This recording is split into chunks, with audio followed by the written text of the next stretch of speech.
in that moment, I would hear tapping on the window. It would tap here.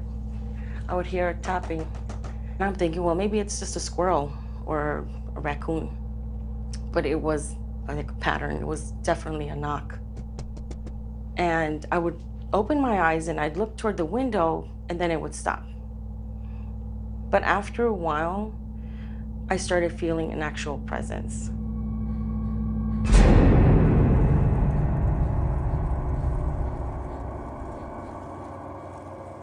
And I would feel this presence right next to me trying to take my soul out. It would torture me at night and I would try and fight it. But I felt my body felt paralyzed. It was just so strong that I would just let go. And then I'd feel myself floating in the air and I could try and see myself, but I would just see a blur.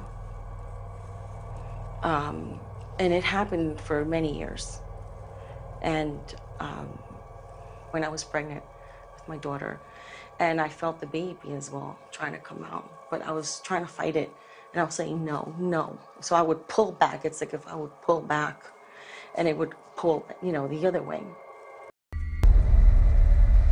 And he looked just like a three-dimensional shadow.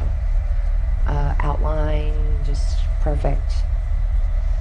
And he would walk disjointed. And he brought the vibration with him. It's as if it was emanating from him. And he would come towards me and I would just feel that. I would hear all the sounds of hell, I don't know any other way to put it, and feel his awful vibration. And I would have a fight-flight response.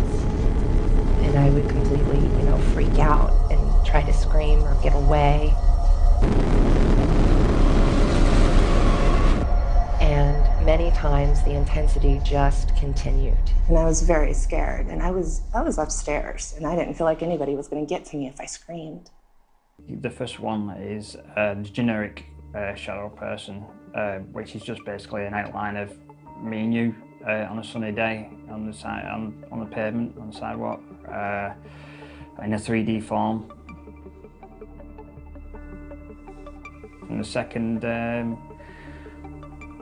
entity, which is the Hat Man, who seems to have a direct link to him. He's a very authoritarian figure. He's very menacing. He's in charge of them, his minions, so to speak, and they're a team. It's hell. He's awful, awful, awful. But it all starts with that electrical shock.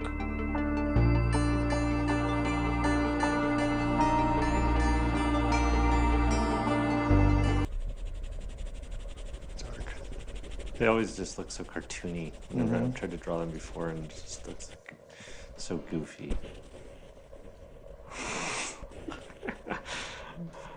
It just doesn't have the same malevolent impact.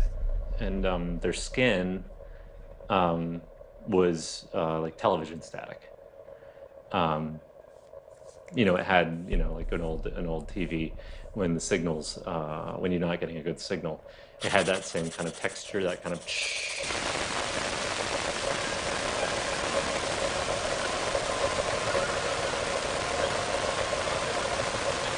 They were tall, kind of thin, these kind of thin limbs and these long fingers.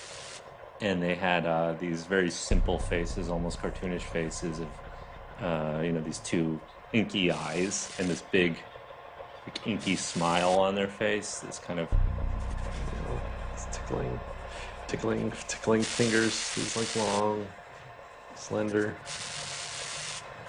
They were laughing, and then here's my little feet, They were tickling me. Couldn't, I was paralyzed. I couldn't move and I couldn't stop them. And they were laughing about it. There was kind of like laughter, like ha ha ha, like there, And bars, these two anthropomorphic things, the windows.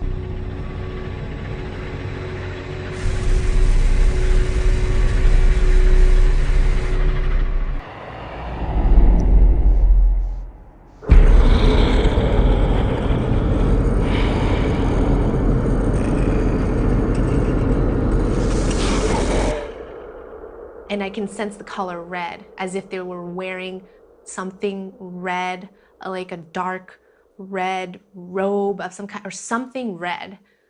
And I tried to look at the face, but I couldn't.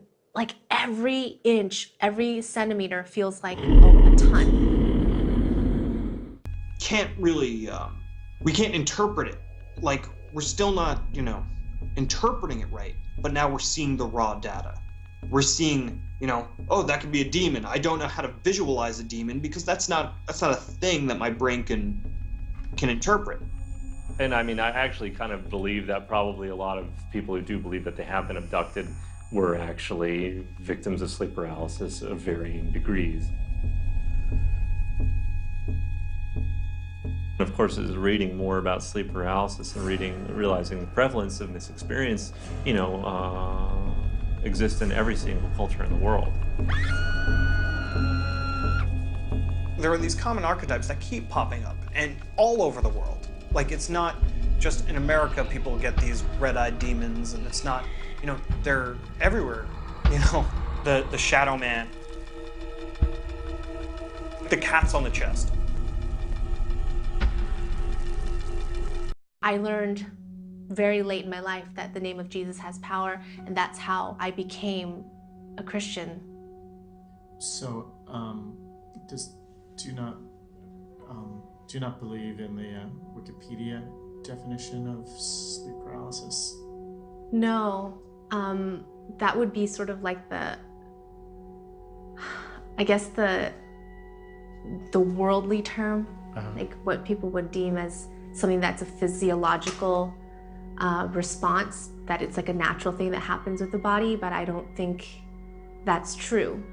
I do think that it's something to do with the spiritual realm, and it's closely tied with possibly demonic activity.